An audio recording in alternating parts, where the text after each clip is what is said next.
Hello students, warm welcome to English classes with Sheetal Sharma. आज हम ninth class की beehive book से ninth poem पढ़ेंगे जिसका टाइटल है द स्नेक ट्राइंग और इसके पोएट हैं W. रोस। बच्चों, आपको इसके टाइटल से ही पता लग रहा होगा कि ये पोएम स्नेक सांप के बारे में है और सांप का नाम आते ही हमारे दिमाग में एक इमेज आ जाती है एक पॉइजनस क्रीचर की, एक जहरीले प्राणी की। लेकिन इस पोएम में पोएट ये मैसेज कन्वे करना चाहते हैं कि सभी स्नेक्स हार्मफुल, पॉइजनस नहीं होते। बच्चों, आपको ये जानकर हैरानी होगी जब किसी व्यक्ति को कोई सांप काट जाता है तो वो इस सदमे से ही मर जाता है कि उसे सांप ने काट लिया है, जबकि वो सांप जहरीला हो ये ज़रूरी नहीं होता है। दूसरी बात, पोएट इस पोएम में जो कन्वे करना चाहते हैं वो है beauty lies in the eyes of the beholder, क्योंकि पोएट को जब सांप मूव करता है तो उसकी मूव्स बहुत ही सुंदर, ग्रेसफुल लगती हैं। तो चलिए पढ़ते हैं इस इंटरेस्टिंग और शॉर्ट पोएम को। The snake trying to escape the pursuing stick with sudden curvings of thin long body, how beautiful and graceful are his shapes. The snake trying, सांप कोशिश कर रहा है किस चीज़ की? टू एस्केप, बचने की, बचकर भागने की। किससे? परस्यूइंग स्टिक से। परस्यू मीन्स चेस करना, एक छड़ी उसका पीछा कर रही है। इसका मतलब कोई आदमी डंडा लेकर, स्टिक लेकर उसके पीछे भाग रहा है और सांप उससे बचने की कोशिश कर रहा है। With sudden curvings of thin long body, curvings means twisting shapes. अब जब सांप बच के भागने की कोशिश कर रहा है तो उसकी पतली लंबी बॉडी में ट्विस्ट पड़ रहे हैं, उसकी बॉडी मुड़ रही है और बस यही चीज़ पोएट को बहुत ही अच्छी लग रही है। इसीलिए पोएट कहते हैं how beautiful and graceful are his shapes. Graceful means majestic, शानदार। जब सांप भाग रहा है, उसकी बॉडी ट्विस्ट हो रही है तो बहुत ही सुंदर और शानदार शेप में दिखाई देता है। अब देखिए, सांप को देखकर हम जैसे तो डर जाते हैं, लेकिन पोएट तो उस चीज़ को भी इंजॉय कर रहे हैं। उन्हें सांप की ये शेप बहुत ही अच्छी लग रही है। तो चलिए आगे पढ़ते हैं पोएम को। He glides through the water away from the stroke, oh let him go over the water into the reeds to hide without hurt. Glide means move करना।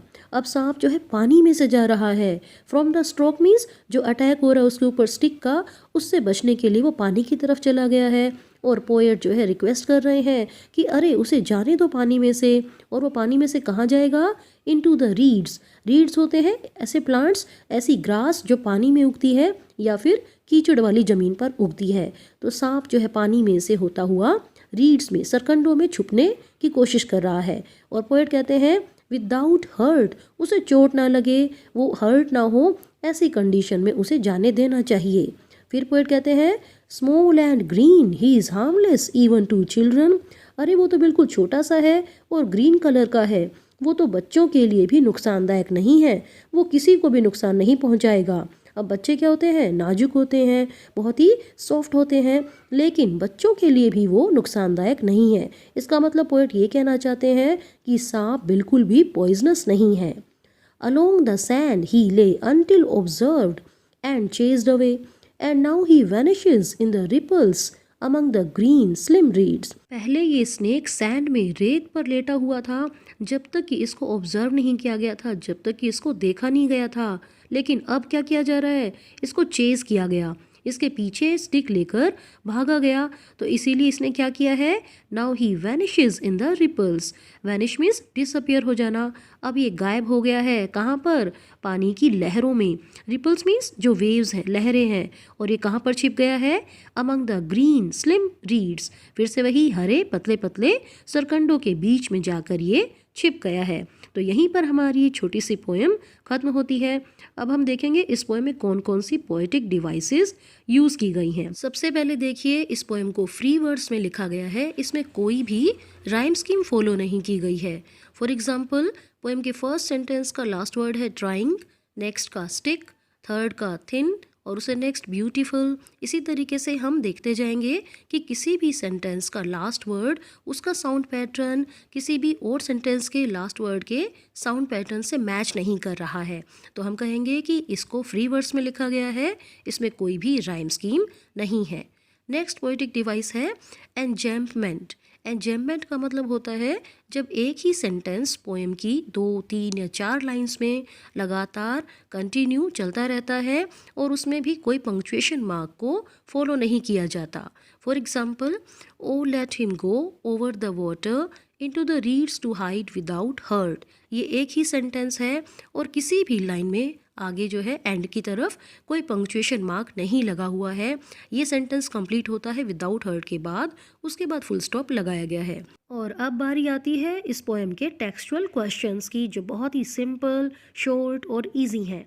First question is, what is the snake trying to escape from? सांप किससे बचने की कोशिश कर रहा है?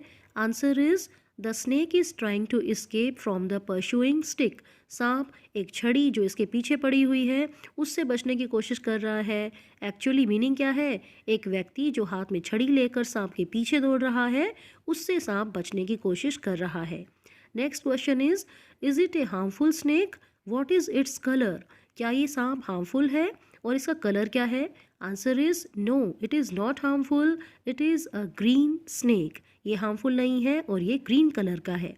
Next question is, the poet finds the snake beautiful, find the words he uses to convey its beauty. इस पोएम में हम देखते हैं कि पोएट को ये स्नेक बहुत ही सुंदर लगता है, तो पोएम में कौन से वर्ड्स यूज़ किए गए हैं जिनसे हमें सांप की ब्यूटी के बारे में पता लगता है?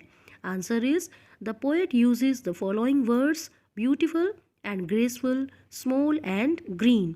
इन वर्ड से हमें पता लगता है सांप की ब्यूटी के बारे में। Next question is, what does the poet wish for the snake? Poet सांप के लिए क्या विश करता है? पोएट ये सोचते हैं कि सांप जो है बच के निकल जाए और वो भी बिना किसी नुकसान के। Answer is, the poet wishes that the snake should be allowed to go without any hurt. Next question is, where was the snake before anyone saw it and chased it away? Where does the snake disappear? सांप पहले कहाँ पर था जब इसको किसी ने भी नहीं देखा था और बाद में ये कहाँ पर गायब हो जाता है? Answer is, the snake had been lying along the sandy bank and finally it disappears in the ripples among the reeds. And here our discussion comes to an end. I hope you have enjoyed this lovely, interesting and short poem. Now thank you very much for watching this video. और अगर आपको ये video पसंद आई हो तो please इस channel को like, share और सब्सक्राइब करें। Thank you very much.